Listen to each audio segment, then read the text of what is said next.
नमस्कार, मैं हूं टीपी पांडे। आप देख रहे हैं टीपी एक्सप्रेस। आपका स्वागत है हमारे चैनल में। पश्चिम बंगाल। पश्चिम बंगाल का जिक्र करना आज बहुत प्रासंगिक होगा।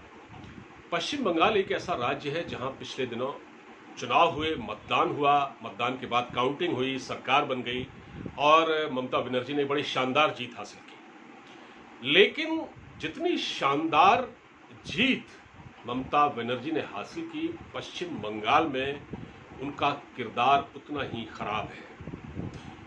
उनको अभी तक ये नहीं लग रहा है कि वो मुख्यमंत्री बन गई हैं, बल्कि वो एक राजनीतिक प्रतिशोध की भावना से भरी हुई है और लगातार वो उल्टे सीधे गलत बयान दे रही हैं। ममता बनर्जी के साथ एक दिक्कत है। ममता बनर्जी के बारे में एक कहावत है ना कि एको अहम द्वितीयो नास्ति। मैं उनके बारे में एक कहावत है, मतलब कह सकता हूँ, एको अहम द्वितीयो नास्ति, एक कहावत है ये। तो ममता बनर्जी को क्या लगता है कि एक वही है और दूसरा कोई नहीं है? ममता बनर्जी ने क्या किया है, पश्चिम बंगाल में जो चुनाव हुए उसके बाद वो नंदीग्राम सीट हार गई। चुनाव में नंदीग्राम सीट हार गई और वहां से शुभेंदु अधिकारी जीत गए। वो शुभेंदु अधिकारी जो ममता बनर्जी को साथ लंबे समय थे, इससे वो काम कर रहे थे, पार्टी को खड़ा किया। ममता बनर्जी जब मुख्यमंत्री बनी, उन्होंने उनका पूरा साथ दिया और उनको विधानसभा तक पहुंचाया, उनको ये सीएम ऑफिस तक पहुंचाया। लेकिन आज देखिए वो उनकी आंख का कांटा बने हुए हैं, क्योंकि वो बीजेपी में शामिल हो गए। पार्टी में क्या हुआ, मैम, जब से शुभेंदु अधिकारी को ये लगा कि अभिषेक बनर्जी का उदय हो रहा है पार्टी में, तो उनको लगा कि आगे चल के ये ममता की विरासत यही संभालेंगे और मैं जो मेहनत कर रहा हूँ मुझे कुछ मिलना जाना नहीं है, मैं तो नंबर 2 ही रहूंगा। तो आदमी की महत्वाकांक्षा होती है, नेता की महत्वाकांक्षा थी। उसने कहा चलो बीजेपी में चले गए। वहां से वो बीजेपी के टिकट पर जीते नंदीग्राम से, जहां से ममता बनर्जी जीतती हैं। तो वो जीत गए और ममता बनर्जी हार गई। अब ममता बनर्जी को लगता है कि मैं हार कैसे सकती हूँ, वो इसको स्वीकार करने को तैयार नहीं है। अरे भाई, हमारे देश में जमहूरी निज़ाम है, जमहूरियत है, लोकतंत्र है, यही तो खूबसूरती है। एक जीतता है, एक हारता है और जो हारता है वो अपनी हार को स्वीकार कर लेता है। लेकिन ममता बनर्जी है कि वो अभी तक रस्सी जल गई लेकिन बल नहीं गया, वो उनकी स्थिति है। ममता बनर्जी ने एक केस दायर कर दिया है पश्चिम बंगाल हाई कोर्ट में कि जो ये शुभेंदु अधिकारी जीते हैं, ये जालसाजी की गई है, फर्जीवाड़ा किया गया है और ईवीएम ठीक नहीं थी, भ्रष्टाचार हुआ है, करप्शन हुआ है, इसकी जांच कराई जाए। तो ममता बनर्जी क्या समझती हैं, दिमाग उन्हीं के पास है। दूसरे लोग भी तो दिमाग रखते हैं जो चुनाव लड़े थे। भारतीय जनता पार्टी कम से कम 100 ऐसे कैंडिडेट हैं जो पश्चिम बंगाल में चुनाव लड़े और बहुत ही कम अंतर से हारे। 1000 वोटों से, कहीं कहीं 1900 या 100-200, कहीं 100-200 से भी हारे हैं। तो ये जीत, ये हार उनकी है, तो क्या वो भी इसकी जांच कराने के लिए कह सकते हैं कि हमारी इस मामले की जांच की जाए? वो भी कोर्ट जा सकते हैं एक काउंटर करने के लिए। उनको जाना भी चाहिए, क्योंकि जो ममता बनर्जी कह रही है वही सच नहीं होता, फिर उसका जवाब भी दिया जाता है। तो अगर ये ऐसा होता है तो उनको लिए एक सबक होगा ये। अब पश्चिम बंगाल में जो चुनाव हुआ वो ऐसे दौर में हुआ जब कोविड अपने चरम सीमा पर था। कायदे से पश्चिम बंगाल में चुनाव होने ही नहीं चाहिए थे, लेकिन हुए। अब जब हो गए तो रिजल्ट भी आ गए।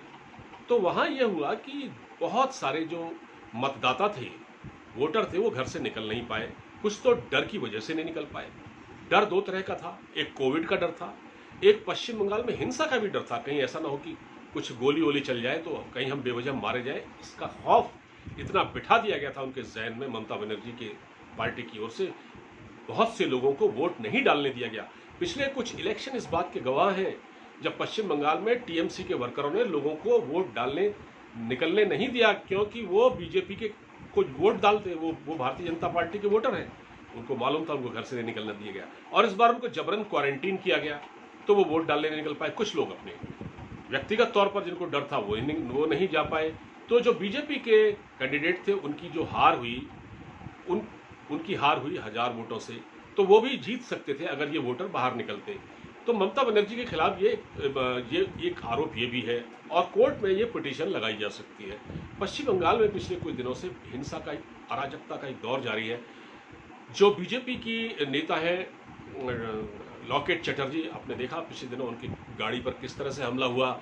जगदीप धनखड़ जो वहाँ के गवर्नर हैं, उनकी गाड़ी में कैसे हमला हुआ जब वो पीड़ित लोगों से मिलने पहुंचे, उनका हालचाल पूछने पहुंचे कि वहाँ किस तरह से लोग लाठी और डंडे लेके खड़े थे। बहुत से लोगों ने पेड़ के तने काट रखे थे, उनको अपनी लाठी की तरह इस्तेमाल कर रहे थे, उनकी गाड़ी पर हमला किया गया। और ममता बनर्जी खुद जेपी धनखड़ को, यानी राज्यपाल को, भारतीय जनता पार्टी का एजेंट बता रही हैं। तो ममता बनर्जी को तो विश्वास ही नहीं है, ना उनको गवर्नर पर विश्वास है, ना उनको हमारे कानून पर कोई यकीन है। क्योंकि अगर उनको यकीन होता तो वो पिटीशन क्यों लगाती। और फिर वो ये चाहती हैं कि जो जज साहब हैं जो इसकी जांच कर रहे हैं, वो जज उनकी फोटो शेयर की है डेरेक ओब्रायन ने, जो उनकी पार्टी के सांसद है, कि ये तो भारतीय जनता पार्टी के नेताओं के साथ खड़े थे। तो वो चाहते हैं कि भारतीय जनता पार्टी का ये जज भारतीय जनता पार्टी का समर्थक हो सकता है, तो ये हमारी फेयर जांच कैसे करेगा, तो इसको हटाया जाए, किसी दूसरे जज को ये जांच दी जाए। ममता बनर्जी चाहती क्या, ये समझ में नहीं आता। एक अजीब अराजकता का दौर है पश्चिम बंगाल में, और हमको ये लगता है कि आने वाले दिनों में पश्चिम बंगाल अभी स्टेबल नहीं हो पाएगा। और बहुत सी ऐसी खबरें उड़ी थी कि पश्चिम बंगाल में राष्ट्रपति शासन लगाया जा रहा है, लेकिन राष्ट्रपति शासन कोई आखिरी समाधान नहीं है मेरी नज़र। जब चुनी हुई सरकारें होती है वो भी पूर्ण बहुमत के साथ, क्योंकि ममता बनर्जी को पूर्ण बहुमत मिला है, अच्छी जीत मिली है, लेकिन उनको अच्छी तरह से राज्य को संभालना नहीं आ रहा। वो अभी तक ये नहीं समझ पाई हैं कि वो एक राज्य की कैंडिडेट है। पार्टी के वर्कर उनके हाथ से निकल चुके हैं। कहीं भी कुछ होता है तो ऐसा लगता है कि ममता बनर्जी के कंट्रोल में कुछ है ही नहीं। जो लोग किसी के घर में घुस जाएं, मारपीट करें, सड़कों पर मारपीट करें, अजीब अराजकता का माहौल है। ममता बनर्जी को अभी ये लग ही नहीं रहा है कि वो एक राज्य की मुख्यमंत्री हैं। वो इंतकाम की भावना से भरी हुई हैं, प्रतिशोध की भावना से। तो ऐसे राज्य नहीं चला करते। और हाँ, अगर ये स्थिति नहीं संभली, आए दिनों में जो यहाँ वहाँ जो हिंसा का दौर, मार काट, ये सब जारी रहा, तो वहाँ पर राष्ट्रपति शासन भी लगाया जा सकता है। राष्ट्रपति शासन की फुसफुसाहट तो थी, लेकिन इतना आसान नहीं है। मैंने फिर कहा कि कोई ये अंतिम समाधान नहीं है। वक्त रहते अगर ममता बनर्जी को ये बात समझ में आ जाए तो उनके लिए भी अच्छा होगा और उनके राज्य के लिए भी अच्छा होगा। उनको राज्य की जनता ने पूर्ण बहुमत से चुना है, तो वो सरकार चलाएं और एक अच्छा शासन दें, लोगों की मदद करें और वहाँ की समस्याओं को दूर करें। इन्हीं में उनकी भी भलाई है, इनमें उनकी भी भलाई है और इसमें देश की भी भलाई है। फिलहाल इस वीडियो में इतना ही। अब मुझे इजाज़त दीजिए, अपना बहुत ख्याल रखिए और वीडियो को ज़्यादा से ज़्यादा दोस्तों को शेयर कीजिएगा और इसको सब्सक्राइब भी कर लीजिएगा। नमस्कार।